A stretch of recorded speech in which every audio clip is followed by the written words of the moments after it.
Hey there, this is John Henny. I am a voice teacher and the author of Beginning Singing, and you can get a free PDF download at the link below. Okay, today I want to look into what I feel is the most beautiful vocal riff ever. This one gets me every time. I loved it the first time I heard it, and I've since revisited it, and it's lost none of its hold on me. I recently watched the documentary I Am Celine Dion, and it brought me back to this. It happens at the end of Beauty and the Beast. It's quite simple. It's incredibly subtle, but for me, it shows the power of Celine's musicality and her emotional intelligence, the way that she hears and moves through music, which is extraordinary. So let's take a look. At the very end of Beauty and the Beast, there's this wonderful coda and interlude that the electric piano does. And the descending chord sequence is just gorgeous. Let's listen to it. I've isolated it here on Logic.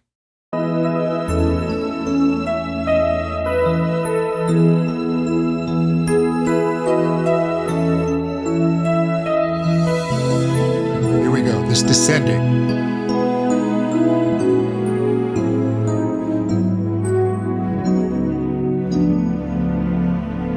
I mean, those chords are just absolutely gorgeous. So the keyboard, right? And then does this nice little move here, and then starts moving in and out of the key. I love this chord here. I mean, how cool is that? This. It's pretty jazzy. And we have the wonderful Peebo Bryson is going to give a little vocal riff to lead us into this section. I love what he does right here. So let's take it back a little bit.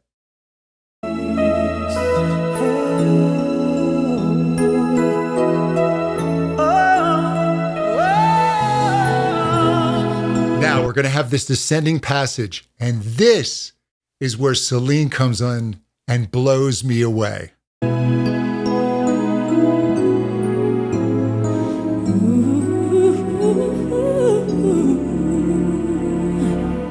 Okay, this is so good on so many levels. The riff, first of all, is pretty simple in that it's a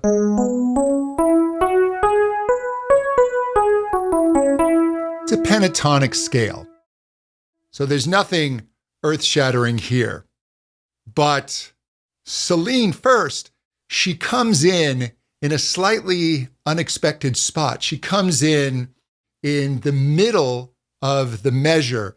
And for me, her entrance is not where I was expecting to hear a vocal riff first off. So let's hear this again.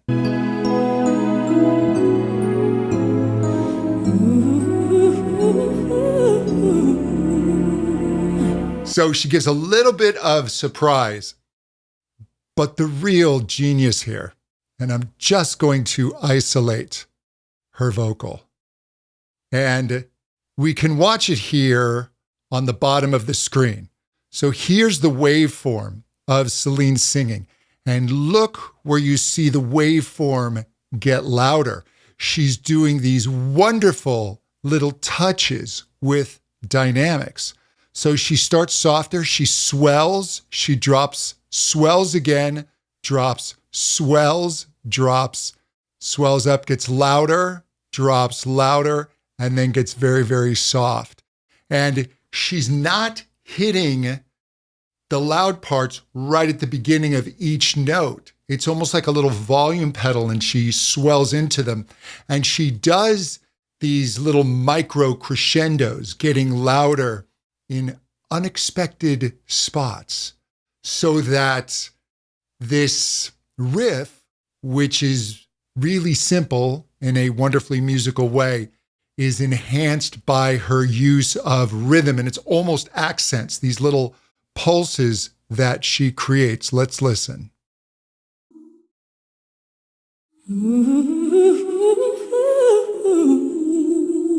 And you can hear at the end, ba-da-do-ba, do-do-do-do. Those little pushes just really make this something different. And if you listen closely, you can hear the emotion come through the microphone. Celine, and I said this in my reaction to the documentary because that's what really stood out to me. Besides the obvious tragedy of what she is dealing with, just how she vibrates as a musical and emotional being. And she's on a different level. And at the time when Celine was first getting big and I would see her, it almost seemed like a put on to me. And now I realize, no, she exists on a different plane. And it's a stunningly beautiful, musical, emotional plane. Listen to this. Listen to the emotion.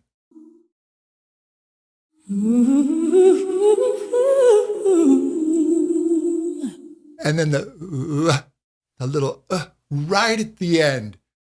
Oh, I absolutely love this. So when we add this back in with the piano,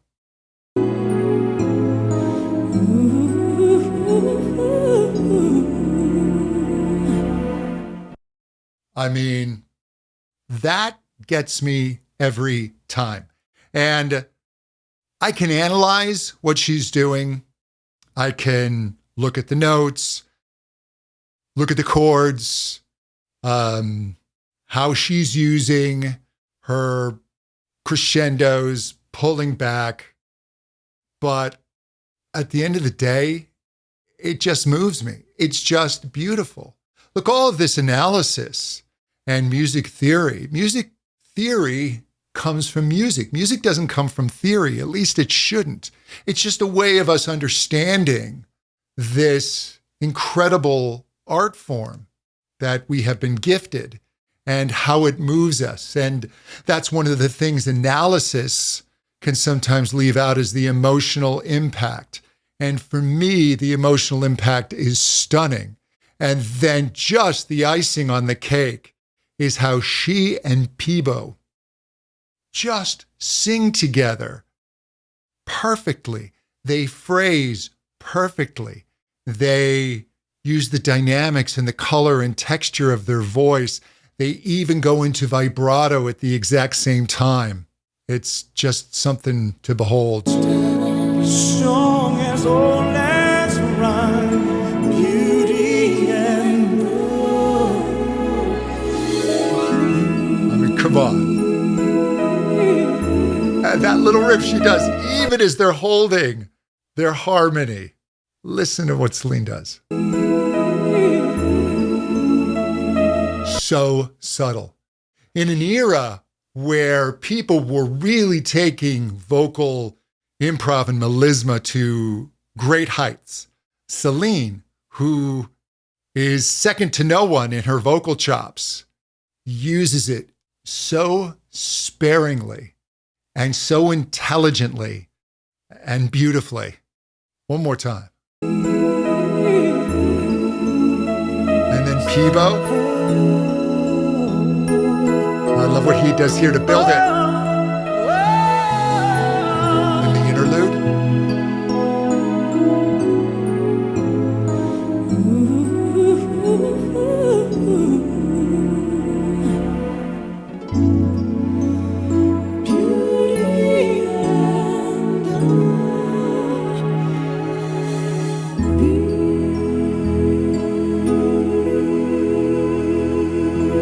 I mean, listen to this end. Listen to the vibrato.